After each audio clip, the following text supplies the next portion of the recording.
बड'लेण्ड रादाब नायगिरि बयखौबो बरायबाय। अपारेशन सिन्दुरा 25 मिनिटनि गेजेराव आबुं जादोंमोन। अपारेशन सिन्दुरनि गेजेरजों उदखारिफोरनि थाग्रा खुलिफोरखौ गावख्रुबनानै बायग्रब होजोबदोंमोन। पहलगाम उदखारि गाग्लोबनायनि फिन साजा महरै भारतआ POKआव अपारेशन सिन्दुर खालामदोंमोन। बे फोरमायथिखौ POKआव उदखारिफोरनि बादाफोरखौ गाग्लोबनायनि उनाव भारतारि रौनिया अख्रां सान्थ्रि आरो गुबुन हादरनि मन्त्रि बिफाना मोनसे जथाय खौरां बिबुंथियाव होदोंमोन, जेराव अख्रां सान्थ्रिनि विं कमान्डार बमिका सिंह, भारतारि रौनिया कर्नेल सफिया कुरैशी आरो गुबुन हादरारि नेहाथारि बिक्रम मिश्रीआ अपारेशननि सोमोन्दै फोरमायथि होदोंमोन। जथाय खौरां बिबुंथिनि समाव कर्नेल सफिया कुरैशीआ बुंदों, पहलगाम उदखारि गाग्लोबनायाव खहा जानांनायफोरनो न्याय होनो थाखाय अपारेशन सिन्दुरखौ जागायनाय जादोंमोन। बे समाव मोनगु उदखारि बादाफोरखौ नोजोर होनानै फोजोबस्रांनाय जादोंमोन। थांनाय 30 बोसोरनिफ्राय पाकिस्तानाव उदखारिफोरा थाबोदोंमोन, जाय पाकिस्तान आरो POK मोन्नैयावबो गोसारना दं।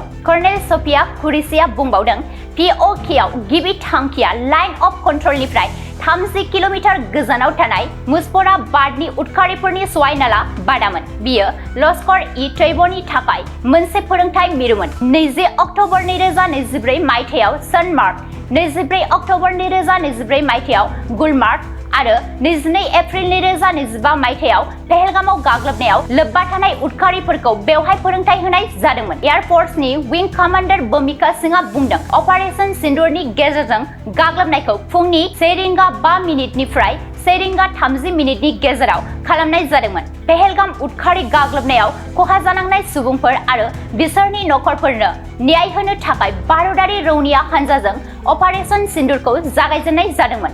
मोनगु उदखारि बादाफोरखौ नोजोर होनाय जादोंमोन आरो जाफुंसारै फोजोबस्रांनाय जादोंमोन। बे जायगाफोरखौ नोगोरारि बिथायारि सानज'थायनि खहाखौ होबथानो आरो जायखिजाया नोगोरारिफोरनि जिउ खहा जानायनिफ्राय बारग'नो थाखाय सायख'नाय जादोंमोन। गुबुन हादरारि नेहाथारि बिक्रम मिश्रीआ मोनसे जथाय ब्रिफिंआव बुंदों, 22 एप्रिल 2025 मायथाइयाव लश्कर आरो पाकिस्तानजों सोमोन्दो थानाय उदखारिफोरा काश्मीरनि पहलगामाव दावबायारिफोरखौ गाग्लोबदोंमोन, जेराव 25 भारतारि नोगोरारिफोर आरो सासे नेपाली नोगोरारिया थैदोंमोन। गुबुन हादरनि नेहाथारि बिक्रम मिश्रीआ बुंदों, उदखारि हाबाफारिफोरखौ नोजोर होग्रा जोंनि इन्टेलिजेन्स एजेन्सिफोरा इंगित होदों दि भारतआव आरोबाव गाग्लोबनो हागौ। बिथाङा बुंबावदों, दिनै फुंबिलियाव भारतआ सीमा बारनाय उदखारिफोरखौ दबथायनो थाखाय फिननाय होनो गावनि मोनथायखौ बाहाय।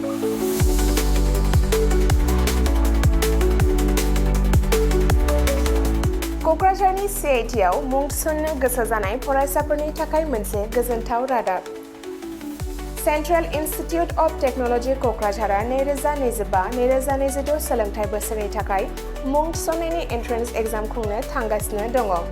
Diploma, BTech, MTech, bachelor and master of design आरो PhD नि थाखाय एन्ट्रेन्स एग्जाम खुंनाय जागोन।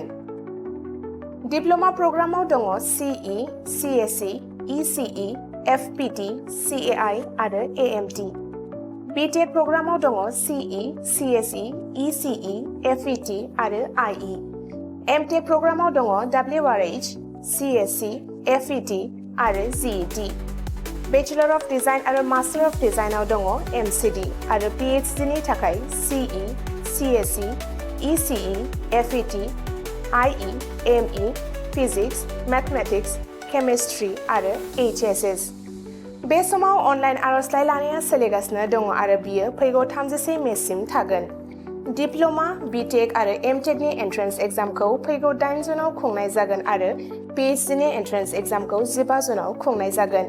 आबुङै मिथिनो थाखाय एडमिशन सेल CIT क'क्राझारनि मबाइल नम्बर 9365031406 आव सुलाद लानो हागोन एबा query2025@cit.ac.in आव इमेल खालामहरनो हागोन। बेनि अनगायै cit.ac.in एबा admission.cit.ac.in बे मोननै वेबसाइटआव हाबनानै नायनो हागोन।